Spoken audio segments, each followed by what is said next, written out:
Well, hello, good afternoon, good evening, good morning, wherever you are in the world. I am indeed Stroud, and here today just to share with you how you can become a little bit more playful in your communication. Because I've been lucky enough to work around the world with lots of different industries. I've worked in fintech, I've worked in finance, I've worked with IT firms, I've worked in banking. And if there is one thing that I've seen around the world, is that quite often in the world of business, I think it's fair to say that sometimes we can get a little bit serious. Now, I'm all about us being successful. I've helped many, many people raise genuinely millions of pounds worth of investment and funding. But for me, it's really important that we also remember why we're doing what we're doing and really bring out the human. So for me today, I wanted to share with you some things that I know have helped countless other people around the world become even more effective in their communication. Now, it's a very simple context. It is the concept of playfulness in our communication. Now, if this is the world of business and this is the world of performing, as you can see where my head is exactly where I land. So not only have I been a successful entrepreneur for 20 plus years and worked in the sectors that I've already said, I've also been a performer and a clown and an improviser. And I've done shows around the world, not only within the UK, but been traveling around. And there's things that I think we can learn from that world of playfulness, that world of connection. Because if you think about it, when you go and see something that is engaging, that you laugh at and that you like, oh, that was really good, it stays with you. And whenever we're delivering business messages, I also believe the same. We want people to remember us. We want people to buy into us. And there are too many founders that I've worked with who are so brilliant at the what, but what they don't do is really spend some time thinking about how shall I deliver this? We've got caught in this world of business going, I must deliver with lots of slides and I must show my worth by making sure I'm very serious. And actually, it's my humble experience, having been on both sides of the table, that those people that allow themselves a little bit of play and a little bit of connection in a different way, you know what? The secret is they do better. So for me, there are a few things that I think and I've witnessed really help people. The first one is the bit that I can't help you with. You do have to know your stuff. So you have to know your business, you have to know your product, you have to know what it is that you are really talking about. And I know this might seem like a really obvious thing, but how many times have you been to a conference where you can see somebody from the comms department has put together people's slides and they haven't had enough time to go through it? And so what you find is people just watching somebody talking through, in essence, a slide deck. Are they memorable? No. Are they that interesting? No. And let's face it, how many of us want to genuinely sit in a conference or any sort of meeting room going, I am being talked at? So for me, it's such a simple thing. You have to know what it is that you're talking about, and you have to have a connection with what it is you're talking about, because then that allows where the magic and the joy can really come from. So the magic and the joy can really come from a very simple thing. Now, from the world of theatre, this is something that we do. But in the world of business, regardless of what sector I've seen people work in, honestly, we do not do it enough in business. It's a very simple word, and it is the word rehearse. Now, I do not doubt if you are watching this because you're part of Futurist Expo, you are super bright, super successful, and you know your stuff. But hand on heart, can you honestly tell me that you rehearse what it is that you are going to deliver? I have worked with so many people and they're like, oh, yeah, I rehearsed. And I'm like, okay, so how long did you stand up talking through the things that you wanted to talk through? And they're like, oh, no, I didn't talk it out loud. I rehearsed it in my head. That is not rehearsal. And it's unsurprising that us in business don't rehearse things and stand in a room like I'm standing in right now to kind of get used to saying things out loud, because this is the stuff we're not taught to do. Whereas in the world of performing, it is, of course, very logical that we would stand and we rehearse and we work out how it is that we're going to deliver the lines that we've been given. If you want to be truly brilliant, and in fact, you're showing up here demonstrates to me that you do, you cannot bypass rehearsal. Now, I'm a realist. I'm fully aware that CEOs, investors, people that are entrepreneurs, you have a very full diary. I am aware of this. However, can you genuinely tell me that you, when you walk out of meetings, when you walk out of pitches and things like that, can you genuinely, hand on heart, tell me, yeah, every time I go in, I nail it? I know I couldn't. And I've been speaking around the world for a very long time. So the key thing is here is how can you find and create some time to rehearse? And if you're watching me and you're going, yeah, no, I don't need to do that. I'm already really successful. Brilliant. Like I said, I've worked with some of the top people in the world. We're talking thought leaders, multi-billionaires. We're talking people in terms of business success who are absolutely at the top of their game. I was recently working with somebody who was going to do a TED talk, not a TEDx talk, going to do a TED talk. And I was there. Now, obviously, I can't help him with his area of expertise, which happens to be sustainability in aviation. I can't help him with that because I do not know anything about sustainability in aviation. But what I did help him with was the process of rehearsal. There is a reason in theatre world we have a director, because the director looks at us and goes, let's change the tone. Let's pause there. Let's think about how that could land with our audience. Hand on heart, when you are delivering your messages that you are delivering in a business context, are you rehearsing out loud? And if you are not, you are missing a trick. Because what happens when you rehearse is suddenly you go, oh, yeah, that bit that in my head sounded really good. Suddenly you go, yeah, that didn't land quite so well. Also, how can you possibly know when to breathe? Because if you don't breathe, this is when you get these filling words. And I'm sure you've all seen it or know it yourself. You know that bit when you get a bit nervous? And again, doesn't matter how successful we are, we all get nervous, right? Those moments where we use those filling words like, okay, so, right, I'm now going to show you this slide.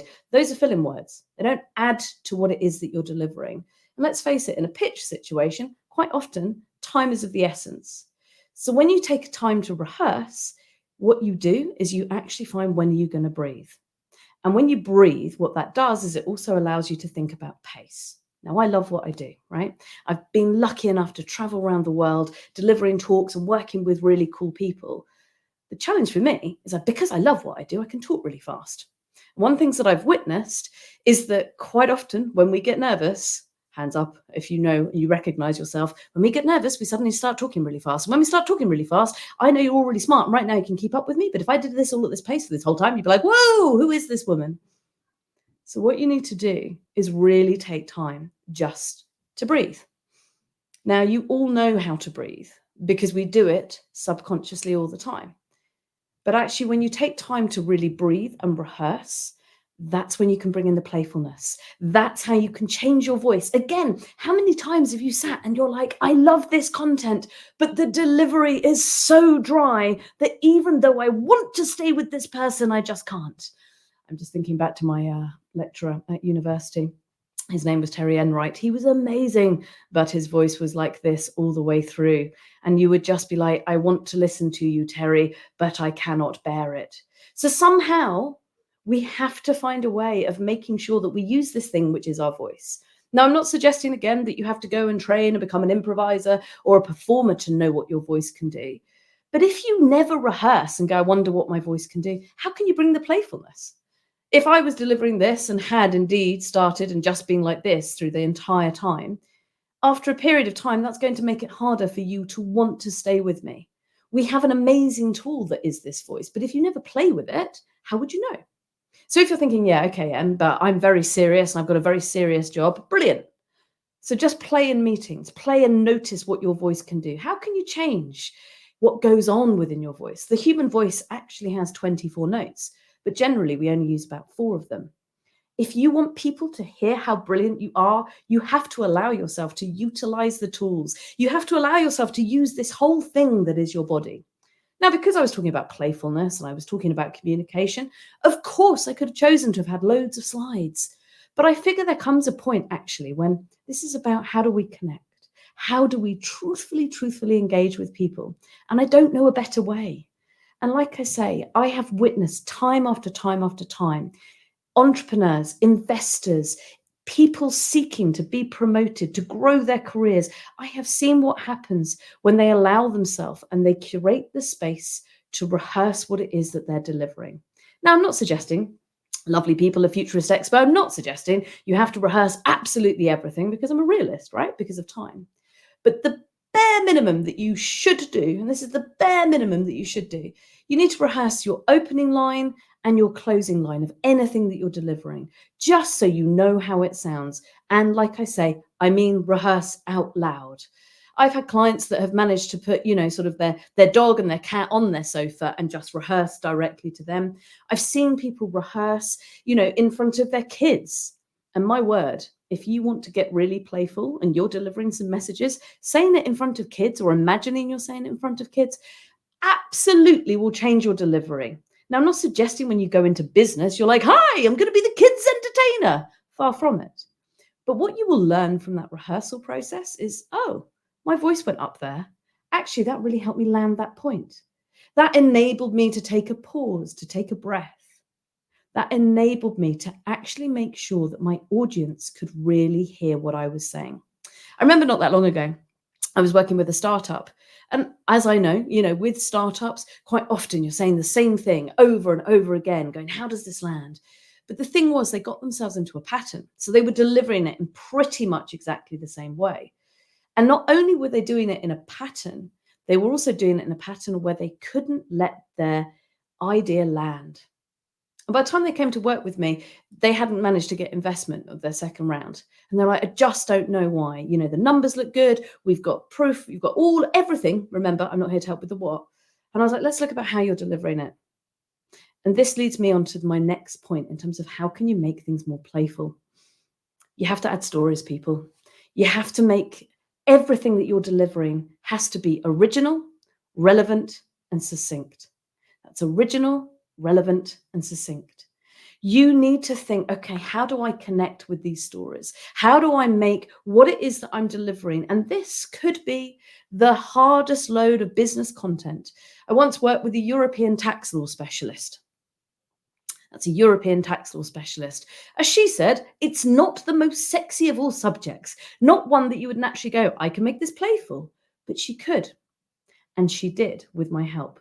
Because what we did was, how can we pull out different elements, different stories? What are the business and not case studies? If you're always using, here's a case study, what that does to your audience is it's a case study. Where's the humanity in that? The choice of language, making it, yes, relevant for your audience, but also making it so that it's human. Sometimes when I witness people delivering what you can tell is amazing content, the thing that you see is that actually they've used so much business jargon that actually there's a disconnect. Now, of course, business jargon does exist and we all fall into these traps, right? But hand on heart, again, when you're putting together your talks and you're working out all your pitches or your stories that you want to deliver, rather than always thinking, this is me doing a presentation, I'm going to go into present mode. Wouldn't it be more playful to go, I'm going to go and do a talk? Of course, we have the structures that we all play within in terms of the business world. But again, what happens when we tell ourselves in our heads, I'm doing a talk versus a presentation? There's a lightness. There's a difference in terms of how it is that we can come across. All of these things make you memorable. Everything that I am sharing with you today will help you be the person that people go, I remember that person. They told that cracking story at the start. And I remember once there was somebody delivering, in essence, some fascinating updates in terms of what was going on in the sustainability sector. This was a very big audience. We had prime ministers, we had people from the UN going to be there, as well as some seriously big investors. And I was working with this director of a firm who was, in essence, an absolute thought leader and was pushing them absolutely out of their comfort zone in terms of what we could do in terms of climate change, etc., etc. I was working with John, and he had prepared what was the most beautiful slide deck you'd ever seen known to mankind. He had the stats, he had the data, he had the knowledge. We started to deliver it, and I was like, wow, it's good, but you're not going to be memorable when there's 20 other people that have the stats, that have the data, that have the knowledge. He's like, okay. So what did we do? We found a story that was true to him. And the story that was true to him involved him telling the story about how when he was younger and he was growing up, his time with his dad was on this little bike. See, I still remember it, and this is years ago, right? Was on his bike, and his dad's bike, because his dad was a baker. And he used to sit on the bottom of like his dad's bike, like the second bit, and go there at like 4 o'clock in the morning, be in his dad's bakery. And he'd watch his dad create all of these different breads. And that was actually what got him into chemistry, because he was like, how does that work? My dad does all of this stuff and then it expands. And he shared this story. It took, I believe, about a minute and a half for him to share this story. I kid you not, the Prime Minister of Japan came up to him afterwards and went, my dad was also a baker. I loved what you said. Can we talk about what it is that you're offering? Sharing an original, true story that is relevant to your audience will help you be more memorable.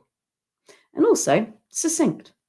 Like I say, succinct is so important. Whatever talk you're putting together, if you want it to be playful, if you want it to be light, too many people try and put in too many things. So far, in this 20 minutes, I've been working on communication for my entire career. My entire career. I could have shared so much stuff with you. But today I've just said, we're going to rehearse. Need you to remember original, relevant, and succinct. And I've got one last thing that I'm going to share with you in a moment. Less is more. The amount of super, super bright people that I see, and they've got a 40-minute talk, and then they've got 80 slides. Stop it, stop it, stop it. I don't know how else to help you. Stop it. Because what that does is that puts an internal pressure.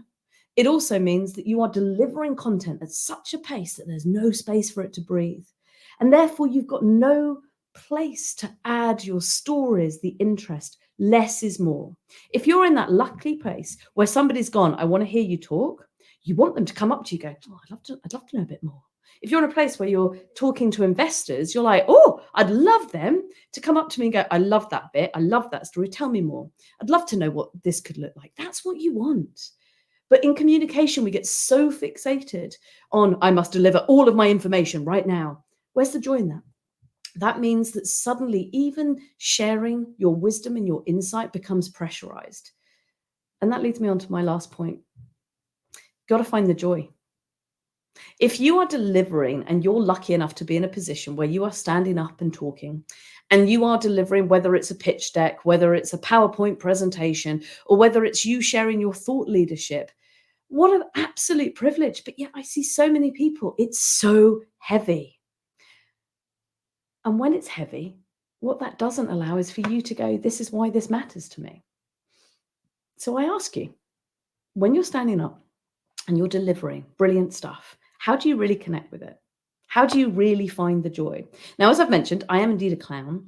And when I say clown, I want you to think theatre clown. So we are the, how do I best describe it? The Shakespearean fool or the court jester. And one of the main things that clowning has really taught me, and remember, it's a craft, it's a skill, just like all of you have crafts and skills that I don't have.